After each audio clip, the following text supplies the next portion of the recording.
internet of value at Ripple, we're thinking much bigger than just cross-border payments. It's kind of like Amazon with rare books in the early days, just this market happens to be a $10 trillion market. We are at a historic turning point.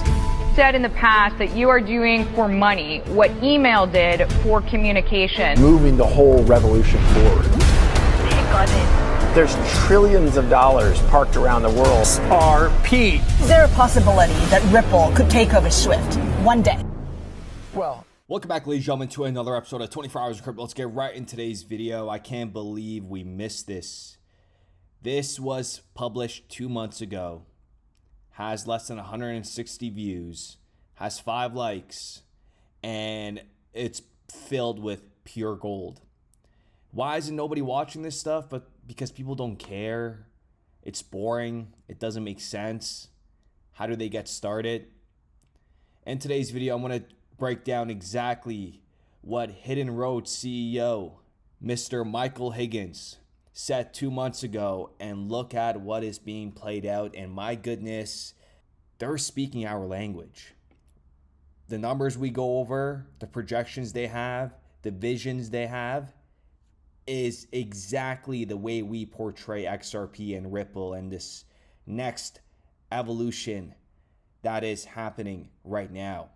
XRP spiked this morning, and that is because the SEC came out and they approved an XRP ETF, futures-based one, and it is set to start end of April.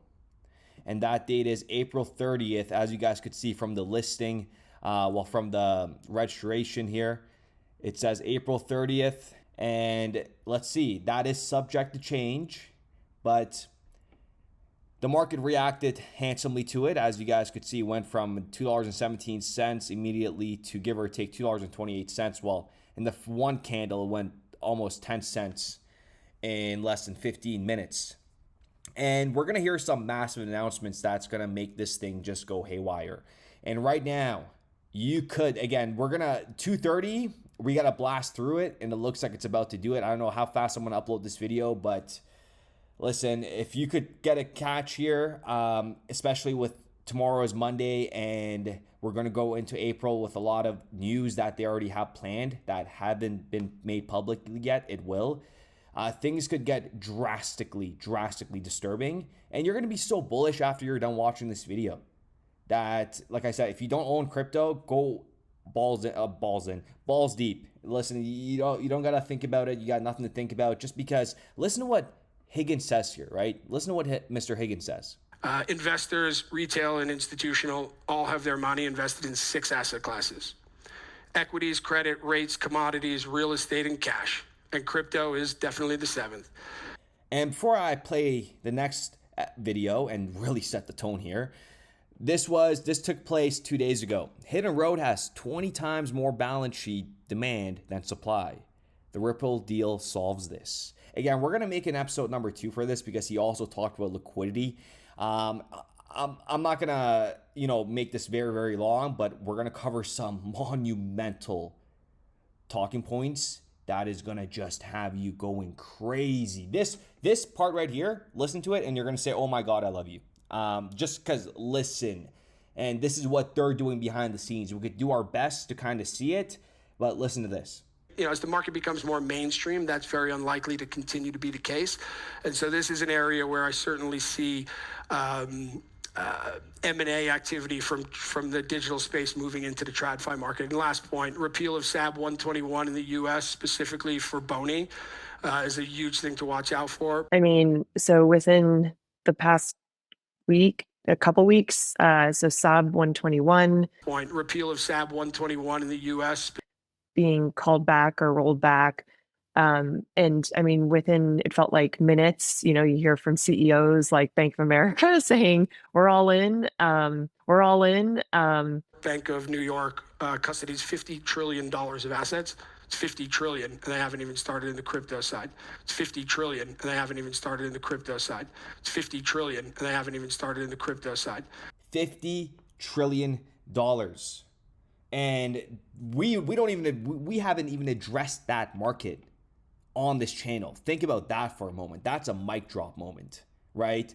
So we are the early visionaries, we are the pioneers, and listen to what Michael Higgins has to say about this. Everett Rogers in his book, Diffusions of Innovations.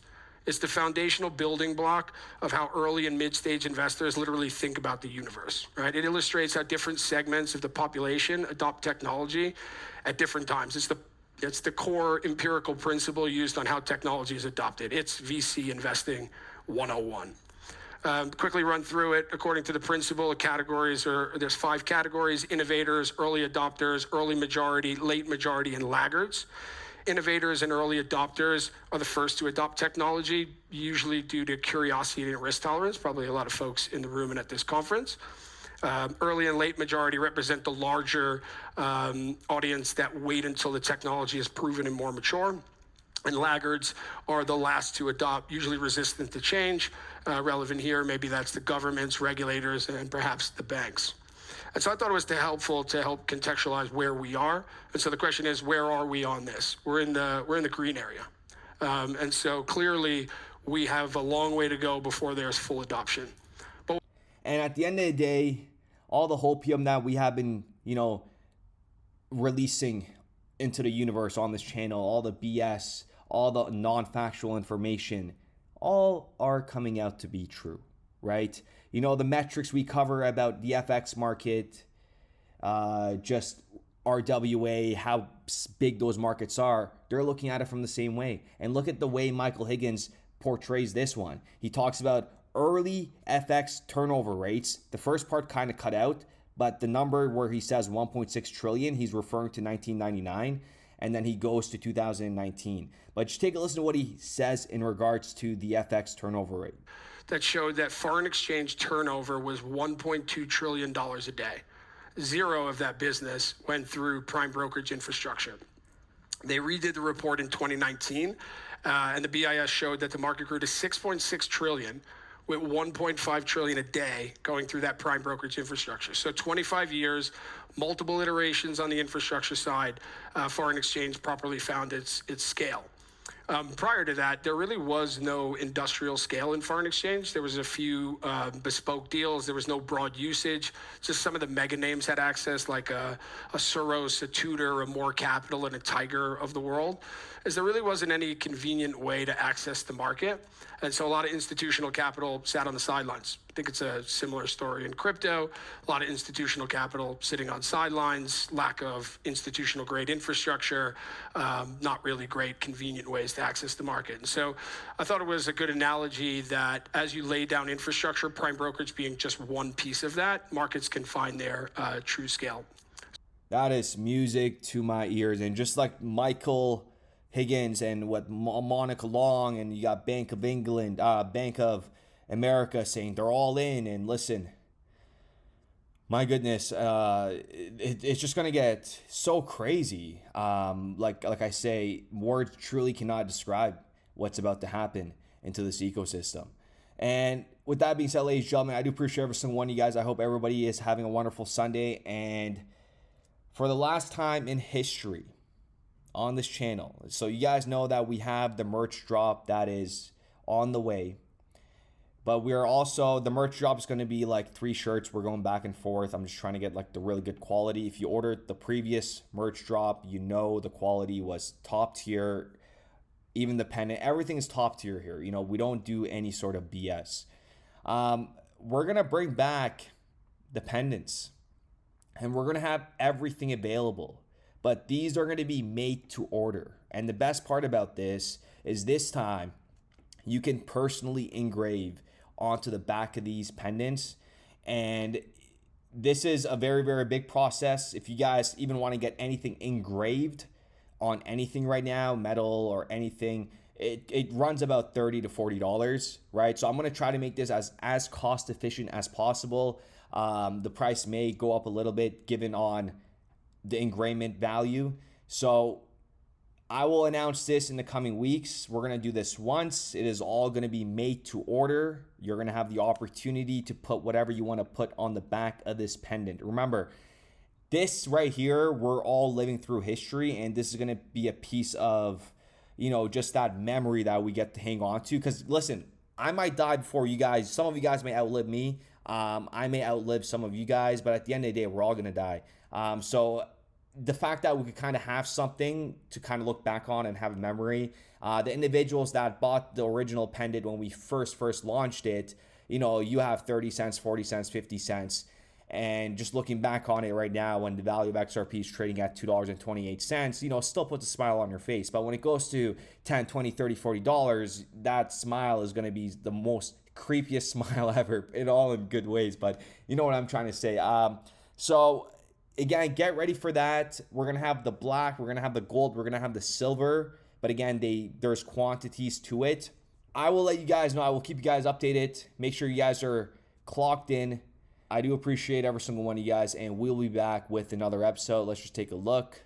Yeah, the bit like this here. If you guys could catch along, and if you guys are interested in this, I'll leave up the deposit bonus on the screen right now. But the safest way to approach this right now, it is leverage trading. It is risky, but if you're trying to catch, because here's the thing, I can't stress this enough. We're gonna see a move we're never gonna look back at these numbers again. Like XRP is gonna have a spike to 4, 5, 6, 7, it could just hang around there. It'll never come back down. Okay, it's going to happen. It's going to happen, and it's just a matter of holding along and getting in at an early price. So even if you put like a $2,000 margin with 3 leverage, that's a very, very smart position to do, because your liquidation for that is probably going to be around like $1.40, and I don't see XRP going to $1.40 whatsoever unless something nuclear happens. Okay, like something real bad happens, like a massive war breaks out, and you know, you got aliens flying in. And all jokes aside, I just don't see it dipping below $2.40. But first we have to $2. But first we have to pierce through $2.30. I've tweeted about this a couple times now. We got to pierce through this, and I think it's going to attempt it right now, but let's see how high it could go and where it could maintain and find that kind of stability, and then get ready for the next leg up, because more ETFs are going to get approved. Monstrous partnerships are going to get announced from Ripple with some of these financial institutions in the United States, and then we're never going to look back. It's going to be a snowball effect. I cannot stress this enough. They told us dream small, but we had the stars in mind. While they chased hype, we studied time. In the noise we found the signal. Brad knew just what to do. Now XRP hums like jazz, running smooth and true. Money's changing, systems bend. Ripple flow into the end. Truth is quiet, bold and deep. We salute the ones who lose no sleep. Salute to the minds that built this chain. Salute, salute through the trials, through the pain.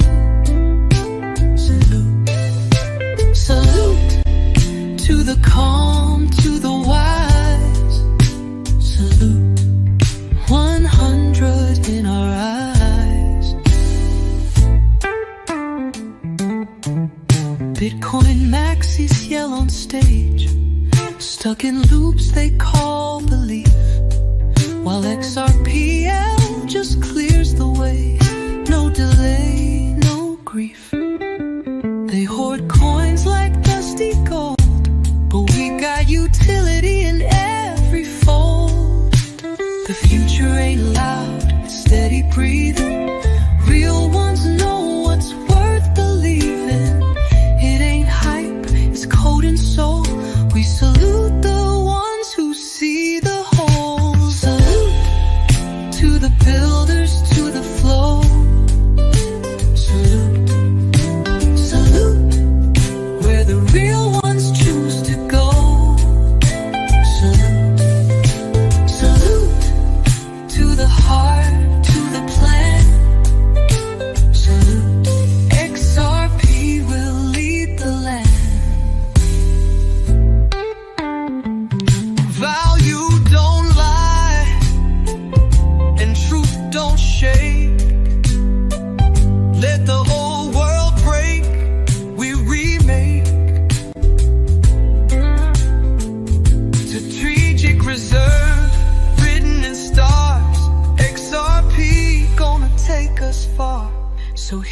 to the signal, clear and bright. To the dreamers who held on tight. No matter the storm, no matter the fight. Salute, we rise with the light.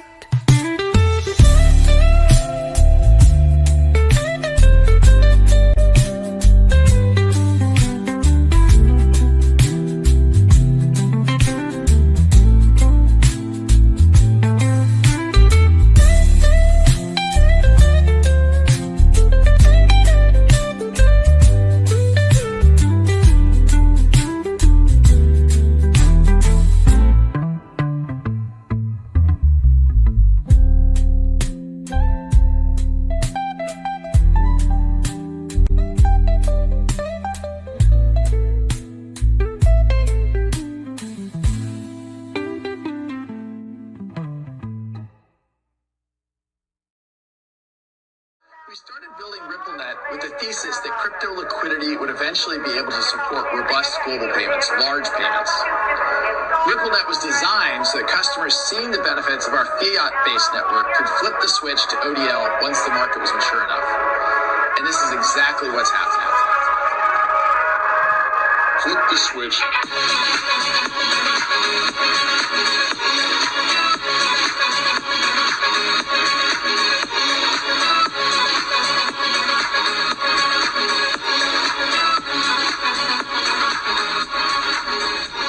I think what we're building has, it's solving a real problem. And I think all of the tokens, my advice to anybody would be, understand the utility. If there's real utility and there's real value being delivered to a real customer, there will be value in the token.